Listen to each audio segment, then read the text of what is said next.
Well, time now for our second monthly installment of Inside Justice with Onondaga County District Attorney Bill Fitzpatrick, talking about some of the big issues in local law and things that are going on. There's always plenty on the plate to talk about, and welcome back, Mr. DA. Appreciate you being Jackie, here. good to see you guys. Well, thanks for stopping in. Let's start with one of the lead stories in the news today was the Boeheim defamation lawsuit and this idea of change of venue. What's at stake there, and where do you see the law falling on this issue? Well, first of all, it's in very, very good hands with Judge Brian DeJoseph. He's about as fair a guy as you can possibly have with black robes on.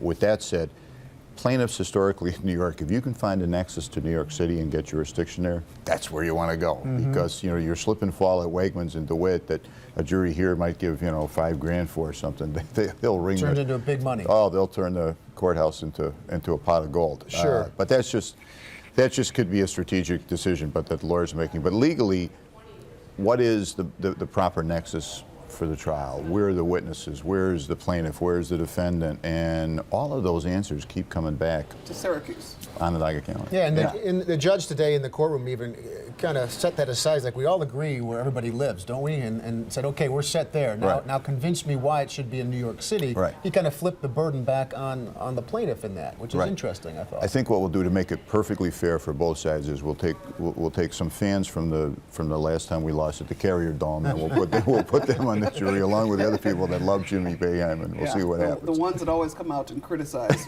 Right. I feel an empathy with the coach. Everybody knows how to do my job better than I do, just like his. Right.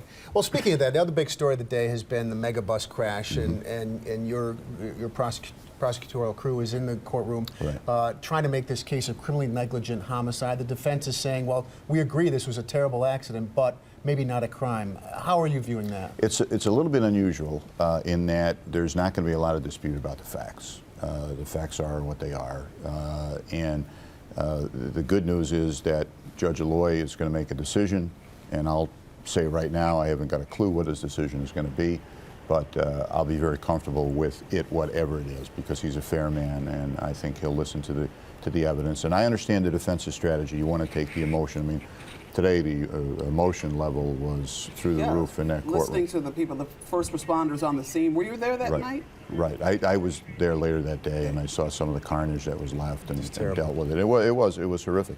Very, very, when you think about it, the horrific case in Oneida County where the 6-year-old was killed by that defendant, and the defense there made a strategic decision to allow the judge. And unfortunately, the judge has been criticized by some. It's not fair. The judge, based on the evidence that judge had, who's a very, Mike Dwyer is a very, very good judge, he made the right call. And that was not guilty by mental defect. Not guilty by reason of insanity, NGRI as we like to call it, and that defendant will be institutionalized probably for several decades, if not longer.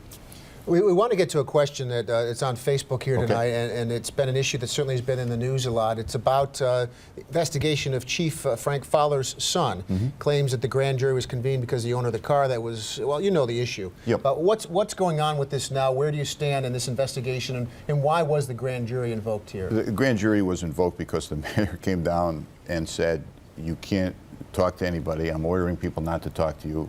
If you want to talk to them, issue them a subpoena. Well, the only subpoena I can issue, I don't have a trial. I don't know where this is going to go. And just to be clear, I'm not investigating the chief's son for a fender bender. There's nothing to investigate. I already know what happened. The thing was on tape, even though the tape has suddenly been erased. I want to know who ordered a Syracuse police officer to go back to Parks and Rec and retrieve a report from a citizen and then destroy that report. That's a very, very, I think, probative question that needs to be answered. I would hope people would want an answer to that question. I don't know many people that have accidents where they're victims of somebody else's misconduct, and then a police officer suddenly appears back and says, give me that report, I'm going to destroy it. That's a legitimate question, despite what the mayor's hysterical rantings to the contrary. So where is this feud with you and Chief Fowler? Chief Fowler and I, Jackie, Chief Fowler and I, we're both prima donnas, okay? We're both very passionate about what we do, and we've had a disagreement. We're not going to let it affect public safety. Our respective departments, the rank and file and my office, get along fine. We'll continue to get along fine. And the chief and I, we just had a very, very serious matter come up last week that involved a very, very serious incident in the city of Syracuse.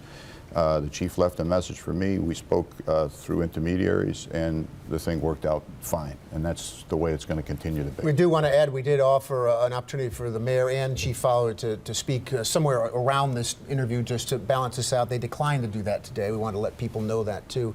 But we appreciate you coming in here today and sharing things. And we'll see you in another month on this segment. Look Get to more forward to it. issues then. We'll And have some more questions for you. we love getting questions from people on Facebook and also our website too. Thank you, Bill Fitzpatrick. Thank you. Thank you, Matt. Jackie, good to see you. Thank you for stopping in. You bet.